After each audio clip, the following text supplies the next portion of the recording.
Inilah akar masalah utama yang merembes ke isu nepotisme, dinasti politik, dan perpanjangan kekuasaan gaya baru. Pokoknya jangan gampang dipengaruhi. Jangan mau dipengaruhi lewat topik lain. Tetap fokus kepada putusan MK yang salah, sehingga Gibran bisa lompat pagar menjadi cawapres.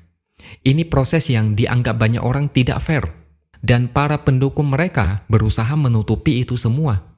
Mereka merasa dijolimi karena Gibran tidak boleh menjadi cawapres. Padahal faktanya, konstitusi dipreteli seenaknya, dibongkar pasang kayak mainan Lego. Bagian yang tidak suka langsung dibuang dan ditambahkan dengan bagian yang mereka mau.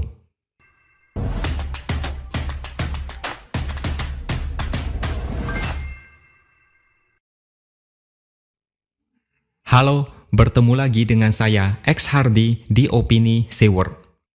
Kali ini masih seputar Gibran. Menurut kabar yang saya dengar, ada pihak yang sedang panik karena pencawapresan Gibran mengundang penolakan dan kemarahan besar-besaran dari publik.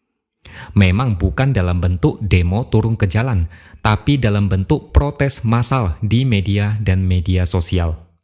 Tampaknya mereka tidak menyangka Gibran bakal mendapat banyak serangan negatif. Mereka mungkin berpikir, Jokowi kan kinerjanya bagus. Kepuasan masyarakat mencapai 80%. Kalau anaknya diusung jadi cawapres, meskipun harus menabrak konstitusi, rakyat pasti maklum dan tidak mempermasalahkan. Ternyata mereka salah perkiraan. Harapan mereka meleset. Rakyat rupanya semakin cerdas. Informasi di media sosial menyebar sangat cepat, sehingga masyarakat jadi melek politik dan menyadari ada upaya untuk melanggengkan kekuasaan melalui MK dan kemudian Gibran. Dan ini baru permulaan. Baru 2 minggu sejak putusan MK, sudah ada banyak keributan dan kekecewaan. Baru 2 minggu. Hari pemilihan masih lama, masih 4 bulan lagi. Tidak terbayang kalau ini terus digaungkan, efek bola salju makin menggelinding, makin besar dan Prabowo Gibran akan merasakan dampaknya. Makanya saya dengar kabar ada yang sedang panik. Mereka sedang merencanakan sesuatu untuk meredam ini semua. Kalau isu ini terus menyebar, ini pertanda buruk buat Prabowo Gibran. Mereka berusaha mengalihkan perhatian banyak orang. Mereka berusaha menggiring otak kita untuk memperhatikan hal lain. Pokoknya, mereka ingin masyarakat tidak fokus ke MK yang bermasalah. Mereka berharap masyarakat lupa dengan isu nepotisme dan dinasti politik. Kalau saat ini internet masih belum ada, media sosial masih belum ada, mereka mungkin bisa meredam isu ini dan menggiring opini publik. Tapi ini zaman di mana kalau kita kentut, 1 detik kemudian langsung menyebar ke seluruh dunia. Bahkan bisa trending.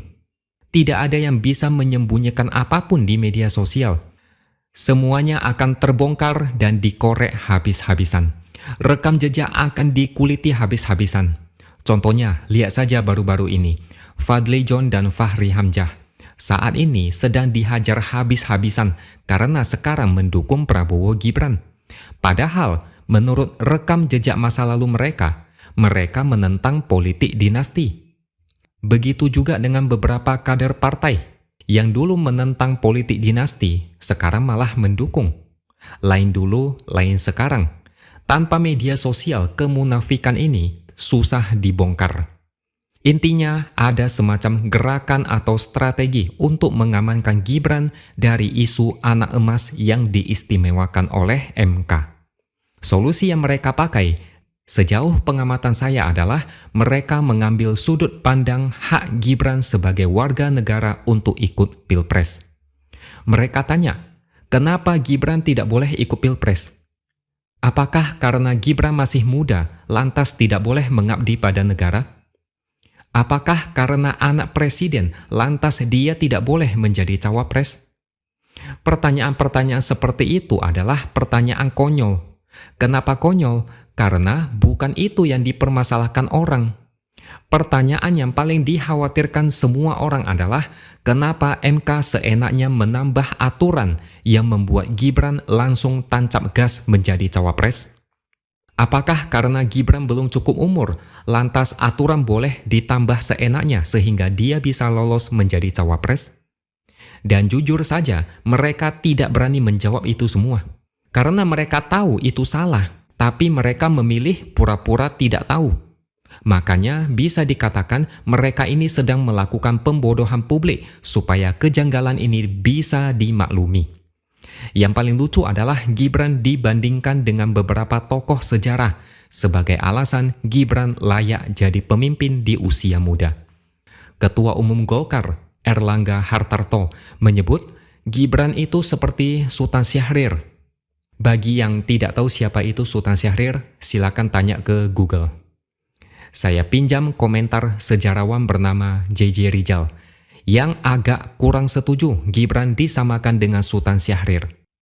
Dia pernah memimpin organisasi mahasiswa bernama Perhimpunan Indonesia yang menuntut kemerdekaan dan meminta Belanda mencabut kekuasaannya dari Indonesia.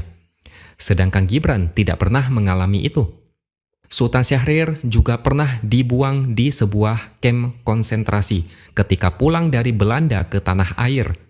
Sedangkan Gibran pasti tidak pernah mengalami situasi se-ekstrim itu. Nama Sultan Syahrir juga sempat dijadikan rujukan oleh Mahkamah Konstitusi ketika membuat keputusan yang memperbolehkan seseorang maju sebagai capres-cawapres di bawah 40 tahun, asalkan punya pengalaman sebagai kepala daerah.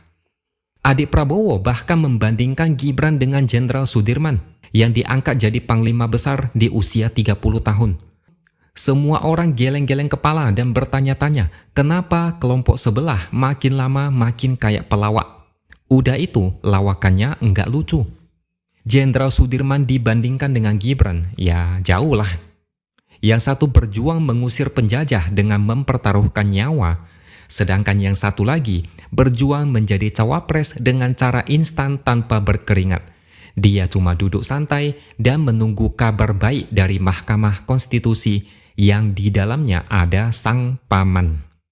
Meski sama-sama usia muda, tapi perbedaannya terlalu jauh. Yang sama cuma di usia muda. Besok-besok entah siapa lagi yang akan mereka bandingkan. Mungkin Gibran nanti akan dianggap seperti Superman, karena pada usia 20-an sudah menjadi superhero penyelamat bumi. Atau mungkin Gibran akan disamakan dengan Spider-Man yang umur 20-an sudah menjadi pahlawan penangkap penjahat. Atau enggak sekalian, bandingkan aja dengan Kapten Amerika. Intinya, tetap saja tidak menjawab kenapa Gibran bisa mendapat privilege yang istimewa lewat campur tangan Mahkamah Konstitusi. Apapun ucapan mereka, apapun alasan mereka, tetap tidak menjawab isu utama yang ditakutkan banyak orang. Inilah akar masalah utama yang merembes ke isu nepotisme, dinasti politik, dan perpanjangan kekuasaan gaya baru. Pokoknya jangan gampang dipengaruhi. Jangan mau dipengaruhi lewat topik lain. Tetap fokus kepada putusan MK yang salah, sehingga Gibran bisa lompat pagar menjadi cawapres. Ini proses yang dianggap banyak orang tidak fair, dan para pendukung mereka berusaha menutupi itu semua. Mereka merasa dijolimi karena Gibran tidak boleh menjadi cawapres. Padahal faktanya, konstitusi dipreteli seenaknya, dibongkar pasang kayak mainan Lego. Bagian yang tidak suka langsung dibuang dan ditambahkan dengan bagian yang mereka mau. Gibran masih belum cukup umur. Oh, gampang. Tambahkan saja kalimat yang penting pernah jadi kepala daerah. Apa bisa? Ya bisalah, kan ada paman. Begitulah kira-kira pemikiran orang, dan itu menjadi efek bola salju yang makin lama makin memprihatinkan. Oke, sampai di sini dulu opini dari saya. Subscribe channel ini supaya makin berkembang dan jangan lupa tuliskan komentar Anda.